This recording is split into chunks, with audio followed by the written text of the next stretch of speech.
Ini dengan suami? Enggak, Pak, sama anak. Suami udah meninggal dari 2013. Dari tahun? 2013, sejak anak saya yang pertama baru sunat. Anaknya berapa? 4. Ibu punya anak 4? Iya, laki semua, Pak. Di sini tinggal sama siapa? Sama bos rongsok. Bos rongsok. Iya, ikut abus ini depan torik. Jadi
rumahnya di mana? Sini atas ikut Pak Kabuk. Aslinya mana aslinya? Aslinya Banjarnegara, Pak. Apa? Mandiraja, Banjarnegara. Daerah Jawa Tengah Timur? Iya. Jawa Kalau Tengah? pulang naik jurusan Wonosobo. Di sini dengan suami? Enggak, Pak, sama anak. Suami udah meninggal dari 2013. Dari tahun? 2013, sejak anak saya yang pertama baru sunat. Anaknya berapa? 4. Ibu punya anak 4? Iya, laki semua, Pak. Di sini tinggal sama siapa? Sama bos rongsok. Bos rongsok. Iya, ikut abus ini depan torik. Jadi dapatnya sebulan berapa? Mingguan apa bulanan? Jualnya mingguan, Pak, lah orang buat makan. Kalau bulanan makannya Seminggu dapat berapa? dapat 300. 300 ribu. seminggu ya. Udah kalau kita tambahin nih. Nih. Iya. Ya. Ibu siapa namanya? Parsinem. Warsinem. Yang paling gede usia berapa anak? Anak yang paling gede udah hampir 30 sih ya, orang lain. Udah kerja? Udah punya istri. Udah punya istri. Anak Berarti ibu udah punya cucu dong? Punya 2, Pak. Punya 2. Iya. Anak yang kedua? Anak kedua masih kerja. Di? Jadi ikut bangunan. Yang ketiga? Jualan sule di Kelapa Gading. Ikut Sule itu orang. apa? Susu kedelai. Iya. Yang keempat? Yang keempat di sini belum dapat kerjaan. Ceritanya mau nyari kerjaan tapi ntar paling, Pak, habis lebaran. Oh, udah Karena pada gede susah. anaknya ya? Udah pada gede Udah anaknya? 18 tahun yang terakhir. 4 kan semuanya ya? Iya. Oke. Iya deh, mudah-mudahan panjang umur, Dari sehat ya, kecil, Bu. Pak, kerja kayak ginian nih. Iya, yuk, Makasih banyak ya, Pak, yuk. Amin. Amin. Iya, doain ya. Sehat utamanya, Maya. Iya, sama-sama. Bapak juga yang sehat ya, Pak ya. Iya. Umur ya, Pak. Betul.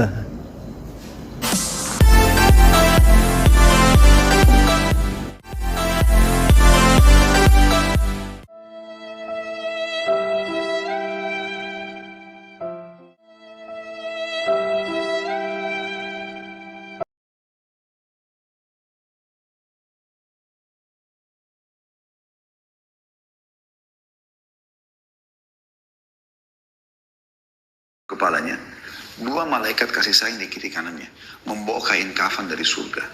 Kemudian malaikat pun akan mengatakan, hai jiwa yang baik, keluarlah kepada rahmat dan karunia Tuhanmu.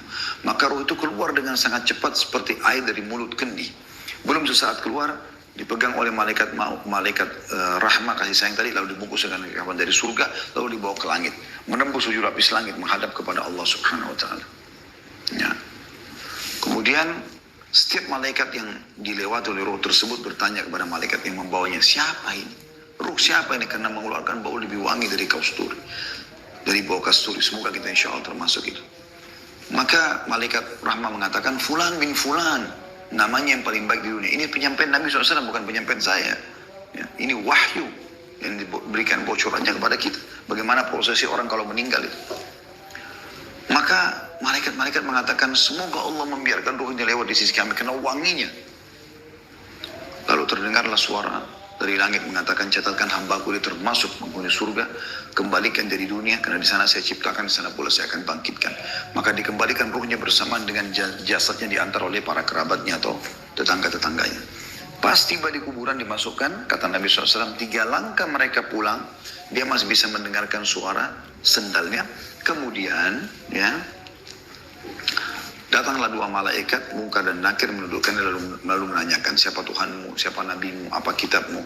Mungkin Anda sudah sering dengar cerita orang-orang tua kita dan guru-guru ngaji kita waktu kecil masalah ini ya.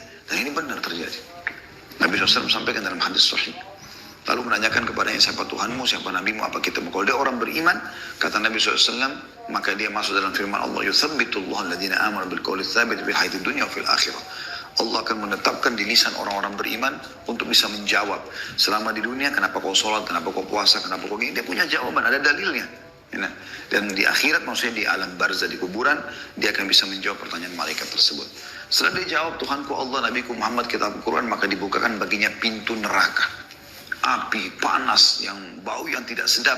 Dia ketakutan, kata malaikat, lihat dari apa Allah selamatkan dirimu. Ditutup, dibuka pintu surga, terciumlah padanya wangi-wanginya. Dan dia kagum, malaikat mengatakan ini tempat kau sekarang. Maka dia pun berdoa kepada Allah mengatakan, kata Nabi SAW ini ya, kata Nabi Muhammad SAW, dia berdoa mengatakan, ya Allah cepatkan waktu karena aku ingin masuk ke dalam surga. Lalu kemudian datang di sebelahnya orang yang tampan, wangi, bersih. Dia kagum, maka orang itu mengatakan, saya adalah amal soleh yang akan menemani kau sampai hari kiamat. Lalu terdengar suara mengatakan, bentangkan kuburan hambaku ini seluas pandangan matanya. Mungkin kalau kita lihat orang yang masih hidup ini, kita lihat kuburan cuma yang lahat 1 kali 2 meter saja. Tapi ya, yang sebenarnya adalah lebih daripada itu. Orang beriman lebih luas dari pandangan matanya.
Assalamualaikum warahmatullahi wabarakatuh.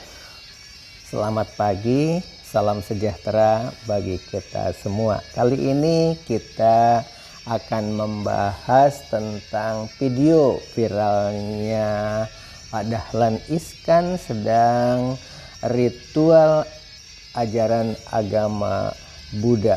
Muncul spekulasi dan beberapa video tentang pernyataan temannya di media Jakarta, media Jawa Pos, di tempat dia bekerja dahulu, dan para wartawan itu berkomentar ya.